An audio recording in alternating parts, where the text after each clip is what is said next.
महाराष्ट्रातलं काही अनुभवी आणि काही तरुण खासदारांना पुन्हा एकदा मोदी सरकारमध्ये एनडीए सरकारमध्ये संधी मिळाली आहे। त्या सर्वांचं मी अभिनंदन करतो। विशेषतः आमचे नेते माननीय नितीनजी गडकरी हे पुन्हा एकदा सरकारमध्ये येत आहेत, सहलजी येत आहेत, त्यासोबत रामदास आठवलेजी हे देखील पुन्हा सरकारमध्ये सामील होत आहेत आणि रक्षाताई खडसे आणि मुरली अण्णा मोहोळ यांच्यासारखे अतिशय तरुण खासदार हे देखील मंत्रिमंडळात सामील होत आहेत, याचा मला अतिशय आनंद आहे। प्रतापराव जाधव यांच्यासारखा विदर्भातला एक अत्यंत अनुभवी अशा प्रकारचा नेता आणि ज्येष्ठ खासदार हे पण मंत्रिमंडळात येत आहेत, याबद्दल देखील मी आनंद व्यक्त करतो आणि सर्वांचं शपथविधीपूर्वी अग्रिम अभिनंदन करतो। राष्ट्रवादी काँग्रेसला एकही पद मिळालेलं नाही। राष्ट्रवादी काँग्रेसला आमच्या वतीनं किंवा सरकारच्या वतीनं एक जागा ऑफर करण्यात आली होती।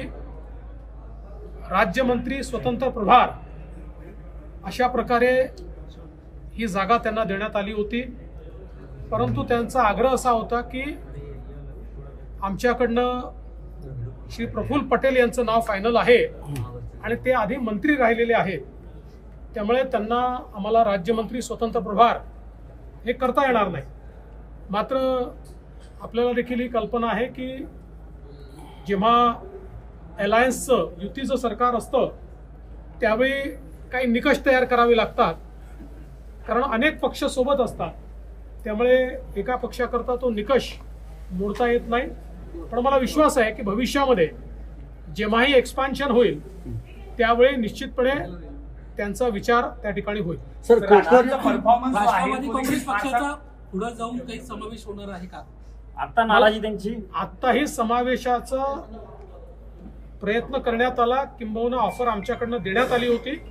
त्यांनी सांगितलं की आम्ही तुम्ही आम्हाला पुढच्या वेळेस दिलं तरी चालेल, पण आम्हाला मंत्रीपद द्या। कुठली नाराजी नाही त्यांच्यात आहे, तो फारसा चांगला राज्यात दिसला नव्हता। राष्ट्रवादीचा परफॉर्मन्स जो आहे तो फारसा चांगला दिसला नव्हता, त्यामुळे कदाचित हे होते असं म्हणायचं। राष्ट्रवादीची उपयुक्तता संपली आहे का? दीपेश, मला असं वाटतं की पुन्हा एकदा आपल्या सर्वांना समजेल अशा शब्दांमध्ये, म्हणजे आपल्याला म्हणजे आपल्या जे काही प्रेक्षक आहेत त्यांना समजेल अशा शब्दांमध्ये सांगतो, राष्ट्रवादी काँग्रेसला एक जागा मंत्रिमंडळात देण्यात आली होती।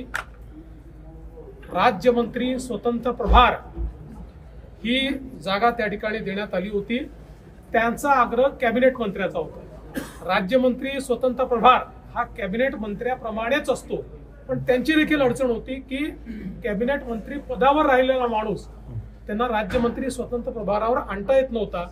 आणि सरकारचा प्रश्न होता की वेगवेगळे जे पक्ष आहेत ज्यांच्याकडे एक खासदार आहेत किंवा अशा प्रकारचे जे वेगवेगळे पक्ष अलायन्स मध्ये आले आहेत त्यांच्याकरता साधारणपणे एक निकष ठेवावा लागतो, आणि म्हणून राष्ट्रवादीने देखील ते मान्य केलं आणि त्यांनी सांगितलं की आमचा विचार तुम्ही एक्सपान्शनच्या वेळी आम्हाला तुम्ही कॅबिनेट मंत्रीपद द्या, आम्ही थांबायला तयार। कोकण आणि मराठवाड्याला मंत्रीपद मिळालेलं नाही सर, भौगोलिक विचार केला आता तर पहिलं मंत्रिमंडळ आहे ना, अजून जागा खूप रिकाम्या आहेत तिथे। विस्ताराच्या वेळी निश्चितपणे अजून काही लोकांचा विचार होईल, त्यामुळे विस्ताराच्या वेळी मला असं वाटतं की, आणि शेवटी देशाच्या संपूर्ण आपण जर बघितलं तर सगळ्या राज्यांच्या सगळ्या विभागांचा समावेश हा कुठल्याच मंत्रिमंडळात नसतो, ठीक आहे, राज्याचं मंत्रिमंडळ नाही। विरोधकांचा आरोप असा आहे की प्रफुल्ल पटेल यांना ईडीची अटॅचमेंट प्रॉपर्टी कार्ड नाही असताना गिफ्ट स्वरूपात सरकारने दिलं म्हणून त्यांना नियुक्ती दिली गेली। असं आहे की पहिली गोष्ट तर जे काही अटॅचमेंट होतं